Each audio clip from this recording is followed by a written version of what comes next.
Frank. What do you got for me? A sizable explosion over at the criminal courts building. Coffee, Frank? Sure. Yeah, that poor judge never stood a chance. Anyone else hurt? No, some minor injuries, but nothing serious. A donut, Frank? Yeah, thanks. Sounds like the judge was a target. What do we got on him? Well, his name was J. Oliver Maxwell. He'd been on the bench for 25 years. Had a reputation for harsh sentences. Revenge killing? Well, that was my thought, Frank. I've got Marcus and Drake going through the records of recently released prisoners. Turns out that 7 of those guys were sent up by Judge Maxwell himself. There, I've made out a list for you. Monroe, Lynch, Barker, Fanning, Smith, Brookhouse, Casales. Wait a minute. That name rings a bell. Eddie Casales? Casales. Say, wasn't that the guy that was convicted of bombing about 6 or 7 years ago? Right. And I remember him as being a pretty tough customer. Yeah. Al, you got that file on Eddie Casales? Got it right here. Thanks. Oh, and Al, get yourself a haircut. You look ridiculous. Sorry, Captain. I was just trying something different. Here we are. Casales, age 40, sentenced 12 years Statesville prison for 2 counts willful destruction of property, possession of explosives without a permit. No previous felony record, parole last month after serving 7 years. Well, according to this, Frank, he was a model prisoner. Motor Benemo fit. Yeah, well, it's as good a place as any to start. Here's his last known address. Evidently, his ex-wife still lives there. Let's check out this Eddie Casales. Right. Our file on Casales pointed out the fact that he had been divorced while in prison. His wife buried herself in charity work to ease the pain.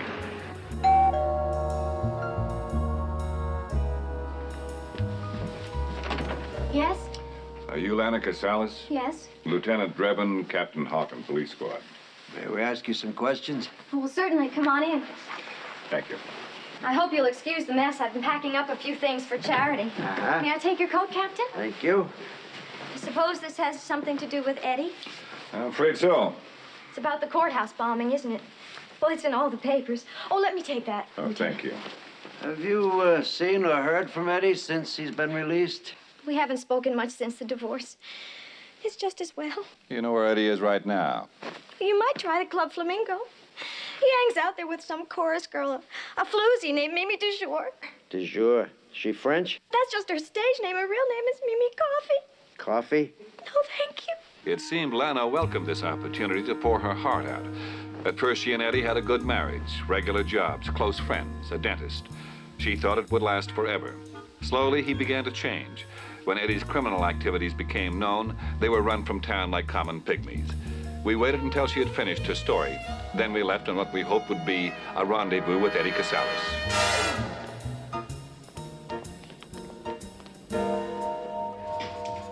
That evening, we caught Mimi du Jour's show at the Club Flamingo. We hoped to talk with her would be half as revealing as her act.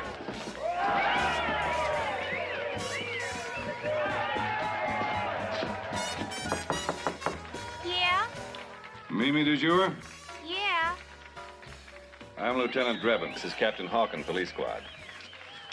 Is this some kind of bust? Yes, it's very impressive, but we'd just like to ask a few questions. Well, come on in.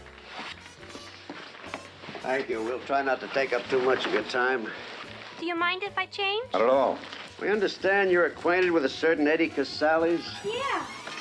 Why do you ask? Just want to ask him some questions. He's not in any kind of trouble, is he? Well, we're not sure. Do you know where we can find him? I have no idea. All right, let's get moving. You're on stage in 5 minutes. There's a misunderstanding. We're police officers. Police officers. 5 minutes. Did you by any chance have any occasion to know where Eddie was last night? Last night? Why, yes. He was with me. We went to the movies. Oh, yeah. Yeah, on the waterfront. Come on, there are no movie theaters on the waterfront. Mimi, you ready? Eddie. Hey, creeps, beat it. I'm taking the lady home. The cops, Eddie, we'd like to ask you a few questions. 2 minutes, and I'm not kidding. You a policeman, too? No, I'm an ex-con. Ex-con. 2 minutes. What were you doing on the waterfront last night, Eddie? I wasn't on the waterfront. I was at the movies. That's not what she says. All right, can it. I know why you guys are here. You're trying to pin that court bombing on me. We were getting around to that. Yeah, well, a lot of guys could have done it. Well, you cops never give an ex-con a break. Try to put my past behind me, but every time I turn around, well, there's somebody there telling me who I am or where I've been. It's like you're branded for life. We're sorry about that, Eddie. Don't plan on leaving town. We might want to talk to you again.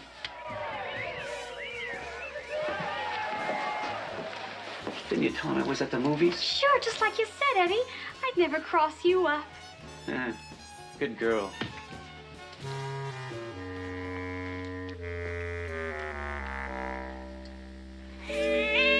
So you see, Katie, fish have gills to extract oxygen from water. But air-breathing species have lungs, which are equipped only to accept oxygen in its natural state. And that's why most mammals must live on land. Wow, that's neat. Oh, hi, Frank. Would you like to keep him, Katie? Can I? Gee, thanks, Mr. Olson. Why don't you run along now, Katie? And next week I'll show you why women can't play professional football. Okay, bye, Mr. Olson. Any progress, Ted? Some. Look at this. We've been sorting through the fragments left by the bombing. And we've been able to reconstruct the part of the courtroom where the explosion occurred. What's the bomb made from? I've analyzed the fragments. We found traces of 7 common household chemicals. When mixed together in the proper ratios, they can be highly unstable. What you're saying is that anyone with a high school knowledge of chemistry could have made the bomb. Right. It's a fairly crude explosive, not the work of a professional. Hey, watch it. Hey, Frank, take it easy. I'm sorry, Ted.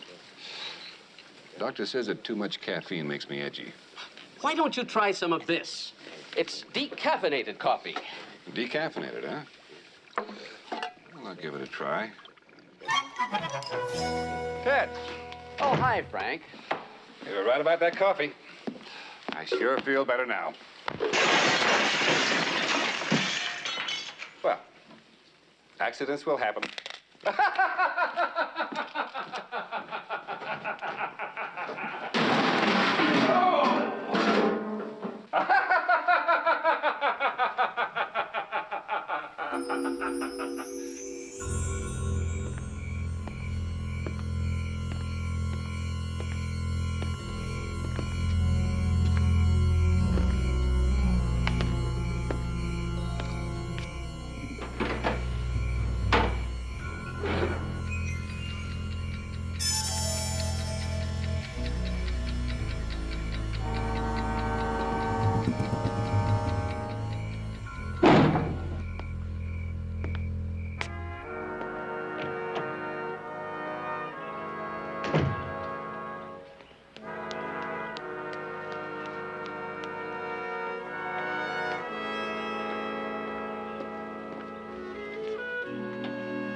Kind of cold in that section of the country.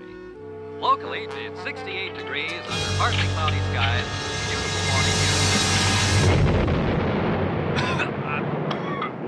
morning. No reports of traffic congestion on any of the major freeways in town. Cigarette? Yes, it is. Well, I'm here to help you. Coffee? No, thank you. Tea? No. Eclair? Rum ball? Tort? No, really, thank you. Jill, you've got to give us something to go on. Name, description, sounds, smells, shirt size, anything. Will you do that? I really should go. I shouldn't be Jill, here. I know you're frightened. These criminals, that's what they count on. Fear is their greatest weapon. Jill, if you help us, we'll put them behind bars for good. I'm sorry, but I just didn't get a good look. We can't let these vermin infest our city. We'll have a rotten, scum-sucking cesspool. Oh, Frank, please. I'm trying to eat this tuna fish sandwich. A rat-infested, worm-ridden, festering boil. Oh, Frank, cut it out, will you? I'm talking to my mother. I'm really sorry. All right, Jill. I see I'm wasting my breath. See the girl over there? When she leaves, put a tail on her.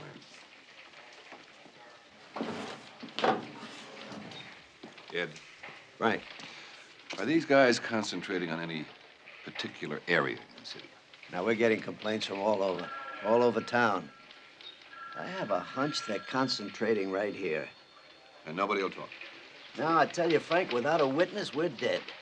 Maybe we're just going to have to get our own evidence firsthand. I don't understand, Frank. Well, let's say a new merchant moves into the neighborhood, opens up a shop. Okay. A new merchant moves into the neighborhood and opens up a shop. Then let's say that merchant attracts a certain couple of thugs who demand payments. All right. That merchant attracts a certain couple of thugs who demand payments. That's a good plan, Frank. Al, get down to this neighborhood here. Locate a small business that we can occupy immediately. Okay, Lieutenant, I'll get right on it. What happened to your paints? I ran into a fire sprinkler. Okay, go ahead. Frank, you better take somebody with you. Get a hold of Officer Norberg. Tell him to drop whatever he's doing. Get up here on the double. Yes, Captain. Al did his job well. He found an abandoned locksmith shop just down the street from Jill's dance studio in the heart of the terrorized neighborhood. It was a perfect location in an area of small businesses, honest people who worked hard to make a modest living, easy pickings for extortionists. Officer Norberg from the Undercover unit was assigned to the case. We plan to establish a business and hope to become targets ourselves.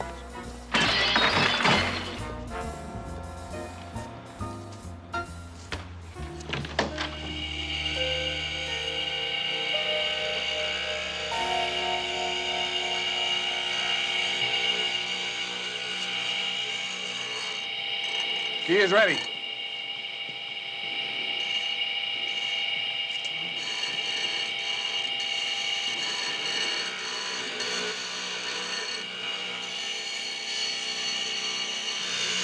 Thank you.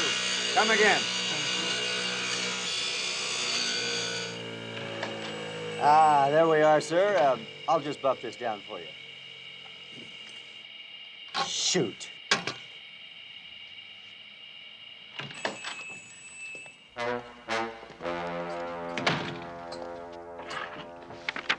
Beat it, Brushfire. Hey, what's the idea of running my customer off? We just want to have a little chat with you. You're the new owner of this shop. That's right. What can I do for you? Nice place. Thank you. You know, this is a rough neighborhood. Bet you'd hate to see something happen to your little key store.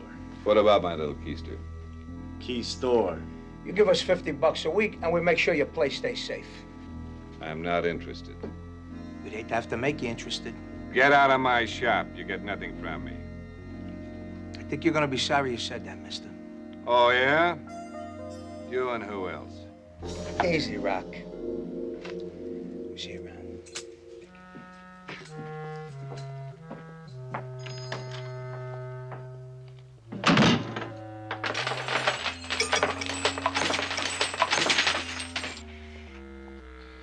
Well, Norberg, looks like we made contact with the organization. You know, I was just thinking, Lieutenant. What if we offered one key free for every 3 keys duplicated? They know we're not going to be easy. The next move is up to them. But only as a limited time offer.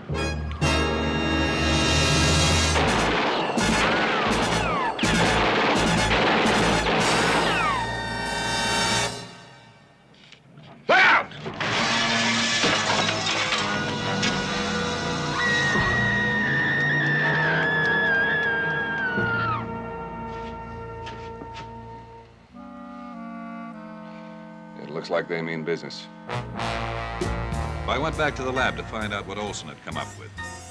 The rock that came through our window was their first warning. I knew it wouldn't be long before we were contacted again. So, Billy, electrostatic particles are created by an imbalance of electrons. The resulting charge is what we scientists call static electricity. Gee. It's just like when your mom takes a dress out of the dryer, puts it on, and it clings to every supple curve and soft, round. Oh, hi, Frank. Why don't you run along now, Billy? Next week, don't forget to bring in those magazines you found under your father's bed. Okay, Mr. Olson. Bye. What do you got, Ted? Not very much, Frank. I did a complete rundown on the rock that came through your window. No fingerprints, no laundry marks. It's clean. Mm-hmm. It's a heck of an efficient weapon, Frank. You have to admire the simplicity of design. Where'd it come from? It's very interesting. I have a theory about that.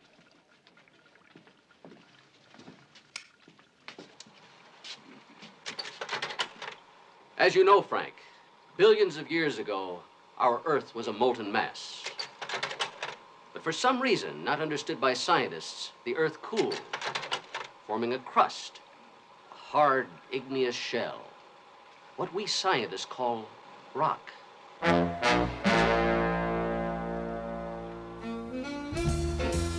The next morning, Officer Norberg and I continued our business as if nothing had happened. But I knew we hadn't seen the last of our two persuasive friends. They were obviously determined to control the neighborhood, and I was determined to try to stop them any way I could. Something I can do for you? Locksmith? No. Locksmith.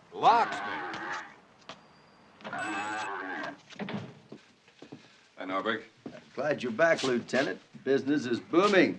I just got a huge order to deliver some deadbolts. Be back in a few minutes. No problem.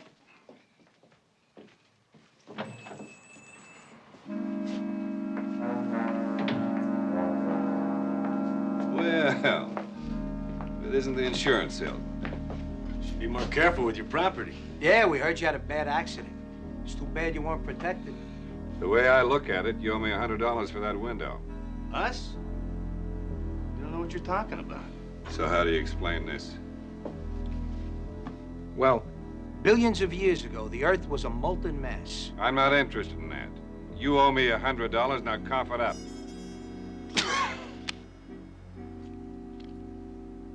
That's only a 20. Rocky.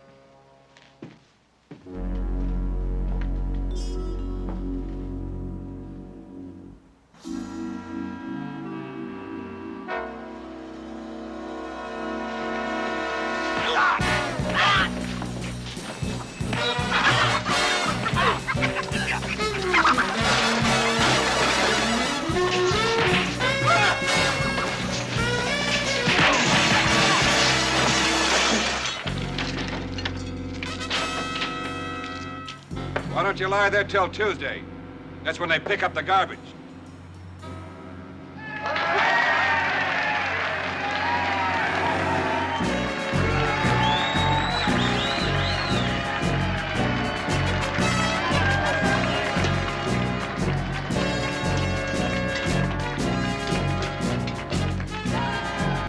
What had originally appeared to be a routine drunk driving fatality was now developing into a somewhat more involved situation. Even though the reported crash had been a sizable one, various elements in the victim's bloodstream had led the police coroner to suspect something more. And we didn't need this kind of source. A battery of pathologists and reconstruction experts were assigned to the case. Crime can be a terrifying threat to members of a community, and we had no intention of letting this or any other go unchecked. When I arrived at the morgue, my boss had already begun to investigate the physical evidence. As was our custom in such cases, we began to talk. This is disgusting. Yeah, I can't take looking at that sort of thing.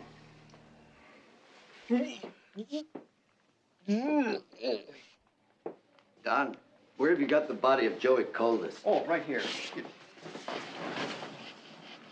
It's a typical 415. 415? Yes. The body was found 415 feet from the car. Oh? Must have been a terrible accident. Yes. But the crash didn't kill him. Oh? This man died of a drug overdose. Not only that, gentlemen, but the quantity involved was so massive that it is my opinion Mr. Coldus's death was either suicide or murder. Now, gentlemen, if you'll excuse me. Now, Frank, there's another thing about Joey Coldus. He was a courier for a major drug running operation and a police informant. I think he was murdered. Do you think he was killed because he was a stoolie? Maybe. He was always bragging about all the big money he handled. Maybe he got stupid and tried to rip some off. Thanks again, Don. Oh, you're welcome. Multiple bruises of the upper torso.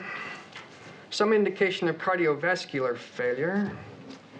Turning to the weather, we have a cold front moving in from the west that'll bring us some showers tonight. Now, here's the latest from Neil Diamond.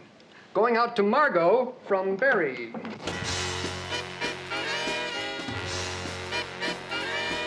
Ed. Frank. File on Coldus? Yeah, it's a complete detailed report. Born 1942 in Philadelphia, in and out of foster home till the age of 15. Then he moved into Smith's home. He wasn't happy there either. Then he fought Larry Holmes. Last known address was a Mobile home in Alabama.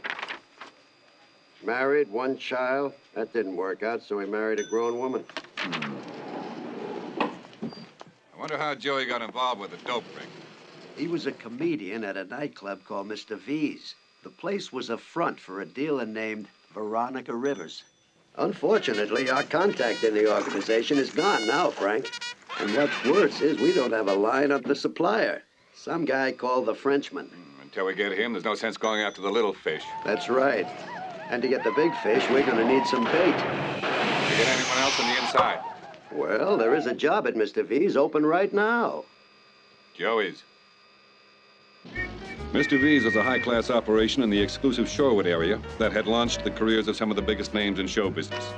Although alleged to be a mob hangout by Ricky the Weasel Saltstein, we had no hard evidence against the club.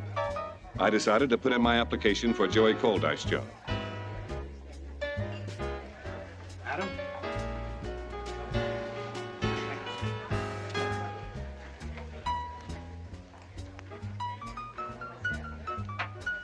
Excuse me, you the manager? Yes. I'm an entertainer from out of town. I hear you have an opening. Sorry, pal, we filled it. Nicky, where have you been? Hurry up, will you? You're almost on. I missed the bus. Look, we already got an entertainer. Why don't you come back in a couple of weeks? You, Nicky McBreen. Yeah. You're under arrest. For what? Reproducing the accounts, pictures, or descriptions of a Major League Baseball game without the express written consent of the commissioner. Okay, so I taped the game. All right, let's go. I had a few friends over, but I didn't charge them. All right, a couple of bucks a head. Hey, what are you doing? Without him, I got no show.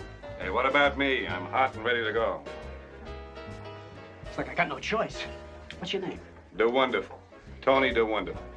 Tony, you're on.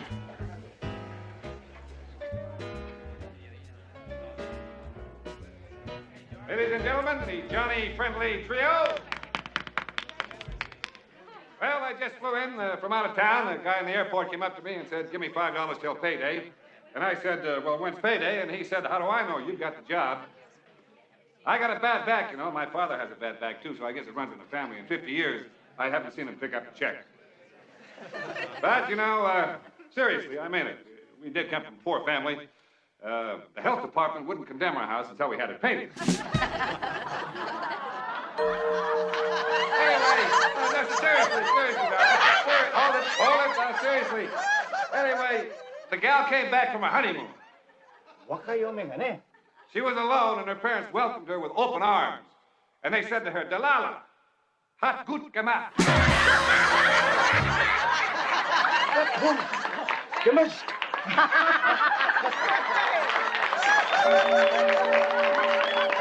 So anyway, the guy looked up at her and he said, lady, I don't think I can take 67 more of those.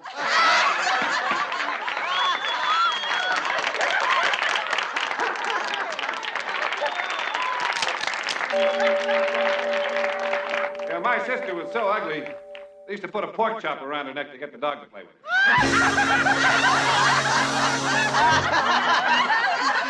She was also so dumb, she came in one time with a hot tar in her hand, and she said, look what I almost stepped in.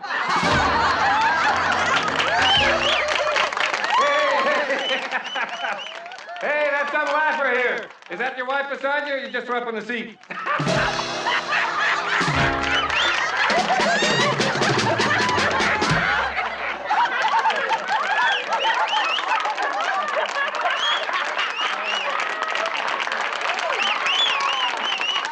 No, just a minute now. Hold on. Now, really, it's time to get serious. I'd like now to do for you my tribute to that fantastic performer, great lady, Judy.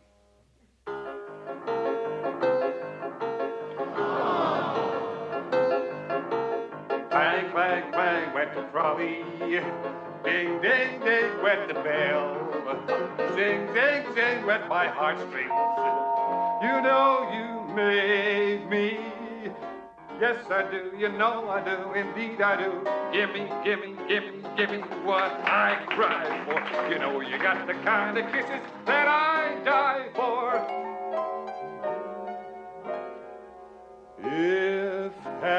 little bluebirds fly beyond the rainbow. Why, oh, why can't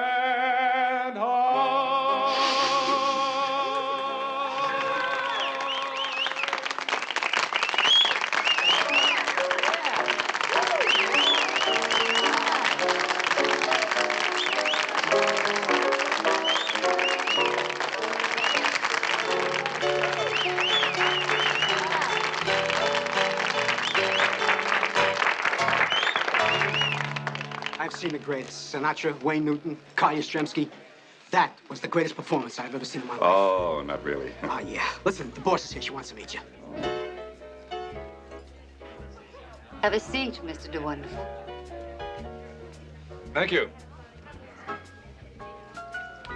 Thanks, Vic. Right.